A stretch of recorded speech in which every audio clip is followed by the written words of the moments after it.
side here, I can see those step up, step up, step up. I'm starting to fill the bucket each time we put water on there.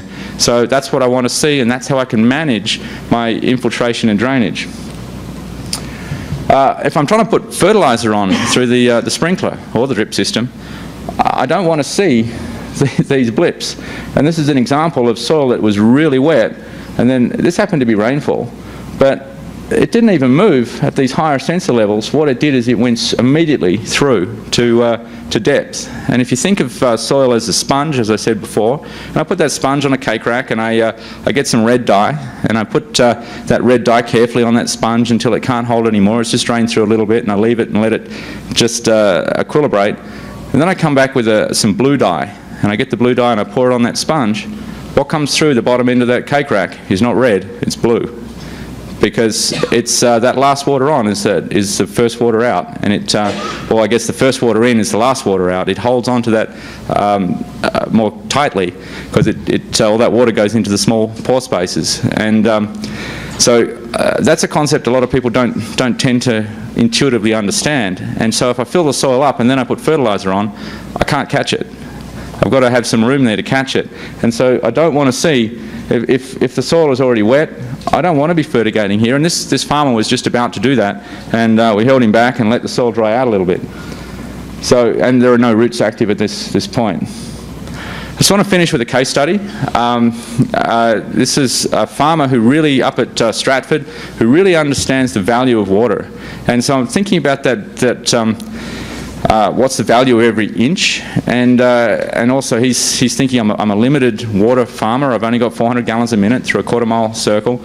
I can't really keep up with well, I know I can't keep up with the crop during the peak season, but also restrictions are coming in. How am I going to farm? Well, if I've got 24 inches available under the sprinkler this year, next year I'm going to have less because the restrictions are going to tighten up on me. What am I going to do? He went out and he did full circle comparisons where he put full water on with his 24-inch allocation, and he wanted to halve it and come in with 12 inches for growing corn. And as it turned out, so he had a limited water and a full water circle. As it turned out, last year was wet, and so straight up he was able to shut down even on his full water. He didn't use all 24 inches of his allocation. He was able to shut down and save 7 inches. And so he told me, as far as his pumping costs were concerned, he actually saved 44% of his budgeted spend across his whole farm simply from using this kind of technology and knowing when to shut off and when to start up again. So that in itself is a real win, that he can save those 7 inches based on rainfall. But that wasn't really the point of this case study. This case study was to see how one system went against the other one, because he's thinking he needs to modify. And so this is that full season view again, and what he got was 248 bushels, which is a good yield for his area, on 17 inches of water, which was a good result. But he's looking at this and saying, well, I've actually, his strategy, by the way, was what all farmers do around here, is don't get behind. I don't want to get behind, I don't have enough water, and so I'm going to wet that up, fill that soil and keep it wet as long as I can, and then I'm going to let it drain down. And but what he found was that early on he had some drainage here, and he only had a 28-inch root system, and I'll show you that in the next slide, or the one after. You compare that to what happened with his other circle, which was limited water. He held off, and what actually happened was, though, that it was a classic, he got behind and he didn't have enough water to catch up. So the soil dried out a little bit, but he couldn't, at this critical time during pollination, couldn't wet the soil back up because he just didn't have the capacity. Within his allocation, with his budget of water, he might have wanted to use 3 of those 12 inches right then, but he just physically couldn't get it on the crop. He got 194 bushels on 12.7 inches, so he pretty much hit his targets. He adjusted his inputs for that yield target, and I think he netted about the same amount of money, and so that is a good story. And I know that the North Plains have similar story with their 212 program, where they did net the same on the limited water. But if he's looking at this and thinking, well, if only I could have got some more water on at this time, and that the difference between 12 inches or almost 13 and 17, not a big difference. It's all in the timing. It's the timing of the water is going to make that yield difference. So On the separate layer graph here for the limited water, we can see that because he held off, the plants responded. Roots went to 4 feet, 48 inches, and but he could not, when he irrigated hard, get water past 12 inches. He only could, that's 16-inch sensor, 4, 8, 12, the water was only going in there. He just physically didn't have the capacity. So he's thinking, okay, I've got a big root system, that's good, don't have the capacity, that's bad. You flick that around to the full water situation where he didn't get behind, soil's already wet, those early irrigations and rainfalls are going through, taking fertiliser away. His roots responded because it's wet, didn't have to try. They only got down to 28 inches. So he's comparing 2-foot root system versus 4-foot root system purely on management. Same circle, side by side. It's only management that's doing that. So what's the strategy? I know that I don't have the capacity here. I know I've got excess capacity there. What am I going to do? Well, I'm going to take this 400 gallon a minute well, I'm going to take that 400 gallon a minute well, and I'm going to tie them together with pipe work. So now I've got 800 gallons a minute capacity on my quarter mile, and I think I can actually cover that. Trouble is, I want to grow both circles. So how do I do that? Well, I'm going to plant one to early variety of corn. I'm going to plant it early. I'm going to plant one late to a longer season variety of corn, and I'm going to have 2 growth curves. Well, this one. That look like this. So I've got one plant growing in here, which is early, and it hits that critical period at the same time that he's letting the later planting develop its roots. He's trying to hold off his irrigation consciously so he can take that water and put it on here and hopefully come in somewhere in the middle. So maybe he'll use 17 inches, maybe somewhere in that vicinity, but get a lock in a better result. So just to summarise, strategic irrigation management. It's all about understanding the crop, you create the strategy, and you control the process. So by understanding the crop, we want to visualise that root growth and water use and see what's going on, and we have the ability to do that. Create the strategy. It's all about those templates. We're putting the right amount of water on at the right time based on a strategy, and controlling the process is really, well, we're staying on track year in, year out.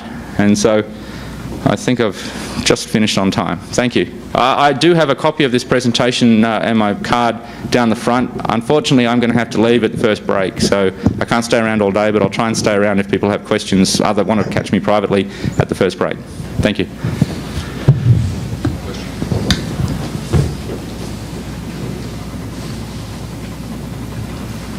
You have a question?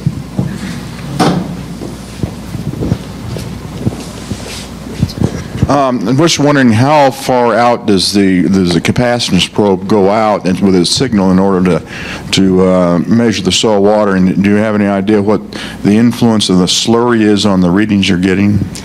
That's a good question. The capacitance sensors are very sensitive by virtue of the fact that they do have a very small sphere of influence. They will, in absolute terms, read about 4 inches into the soil, but they read, they have they're most sensitive to what's right against the sensor, and so in reality about 1.5 inches, 1.75 inches is you're probably going to get about 85–90% of the readings in that zone. So it's really only a couple of inches out from the side of the tube. So the slurry has an impact. But if you notice on all of those examples, I did not use a scale. I'm not trying to say that you have used so many inches. I'm trying to look at the relative change.